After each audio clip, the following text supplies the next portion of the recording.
Well, it's another day in the shop, or, well, technically not. As you can see, the sun's starting to come up. We're going on a road trip, so we're going to take you guys along with. Yep. Anyway, let's get to it.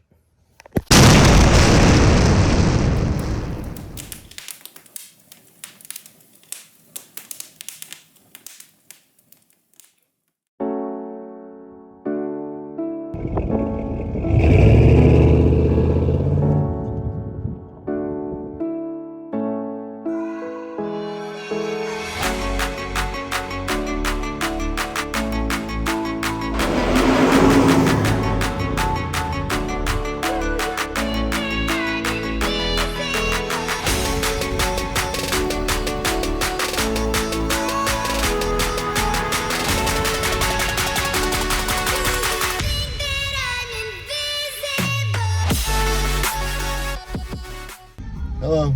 We're on our way.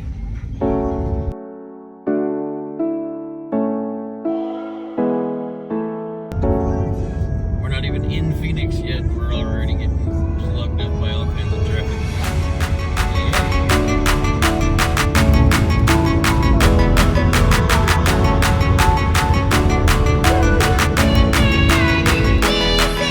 We had a very wholesome breakfast, and now we are about 30 minutes away from meeting the guy with the truck.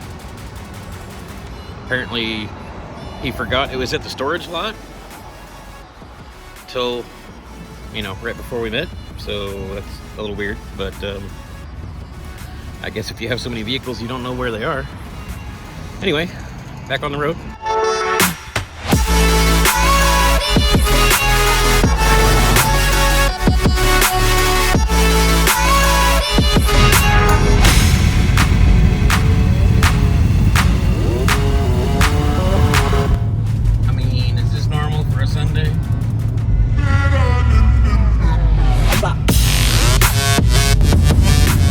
So, progress report.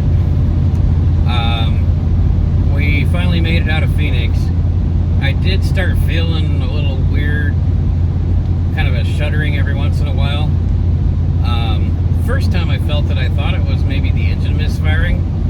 So when I got gas, I put premium in it, just, you know, because we don't know what the quality of whatever was left in the tank was.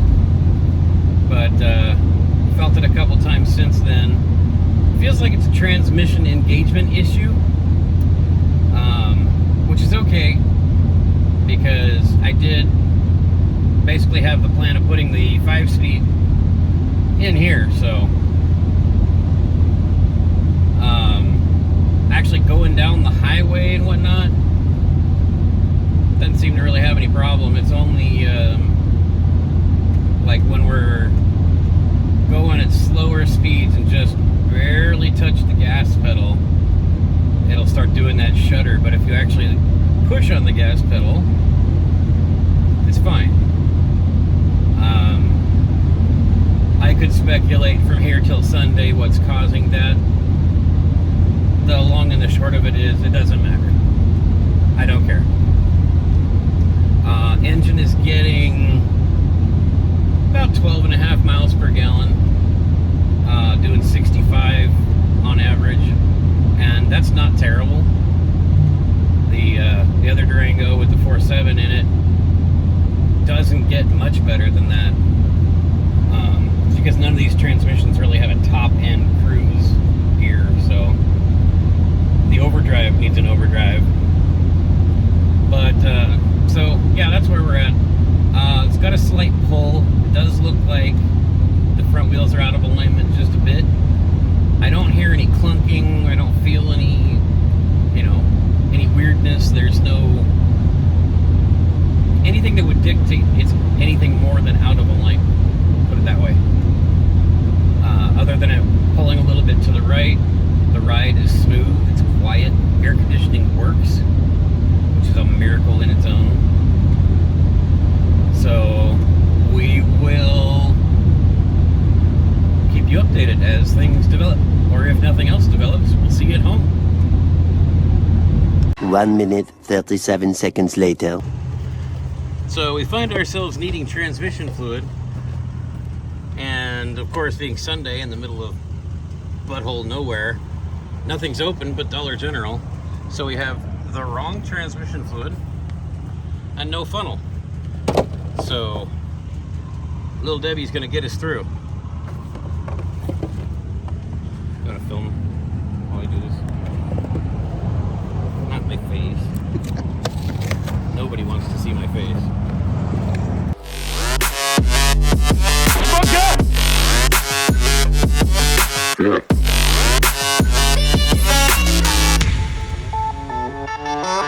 Yeah.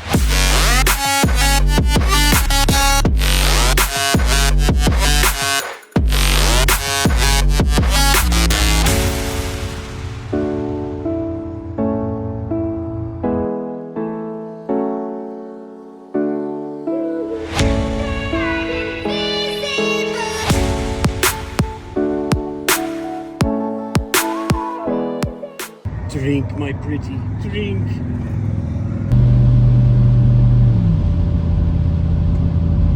Alright, so I got really anxious about getting home and getting everything sorted out, especially when we realized the transmission was leaking.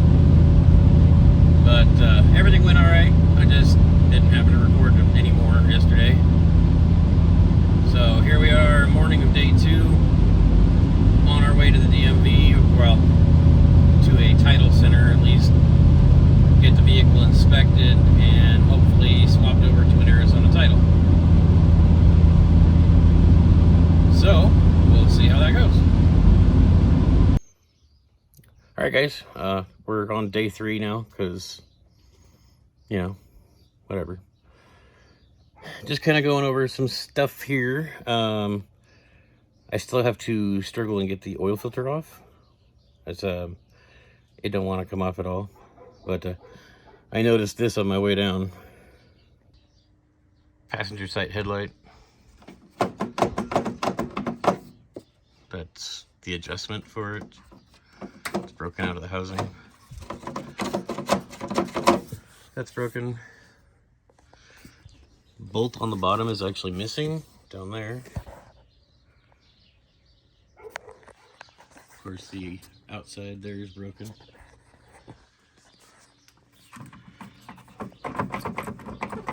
Driver's side.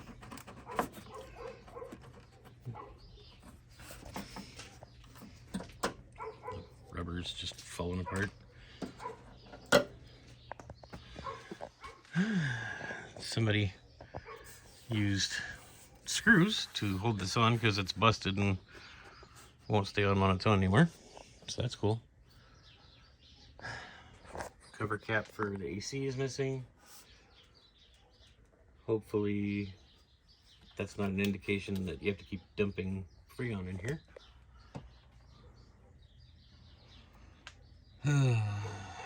Lovely.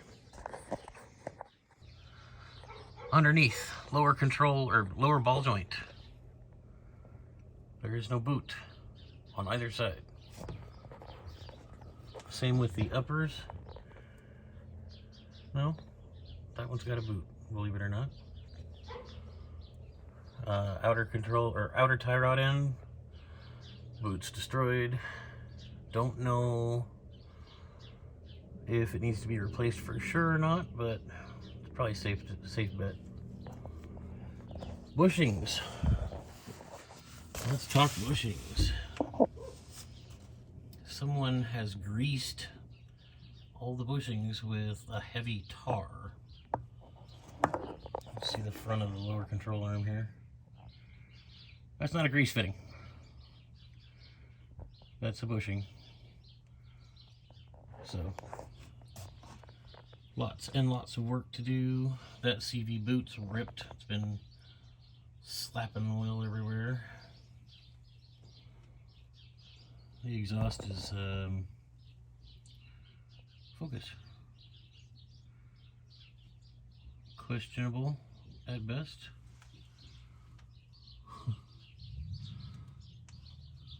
There's that. And then there's the oil filter.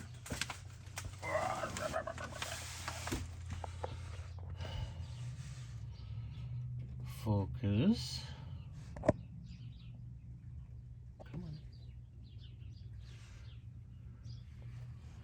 Why won't you focus? There we go. My tool to remove it is ripping it apart because it doesn't want to move. So that's fun. I don't think there's an angle where I can record this and work on it, so I guess we'll come back after I get it off. Hopefully. Well, I just realized I still need to get a 0 to 60 time, and I can't record this and that at the same time with one device and nobody helping me. So I'm gonna go down and use this funny little app that I've got, get a 0 to 60 on it now before the tune-up. We'll see how it does after. I still have zero faith in this transmission, but seems like it runs a little better once it warms up, or drives a little better once it warms up. Let's go do this. Are you ready to laugh? 14.7 seconds in 653 feet. It's not great. It's not great. Then again, it's not completely horrendous, seeing as it's a 24-year-old vehicle. So we'll compare that after the tune-up and see what we get.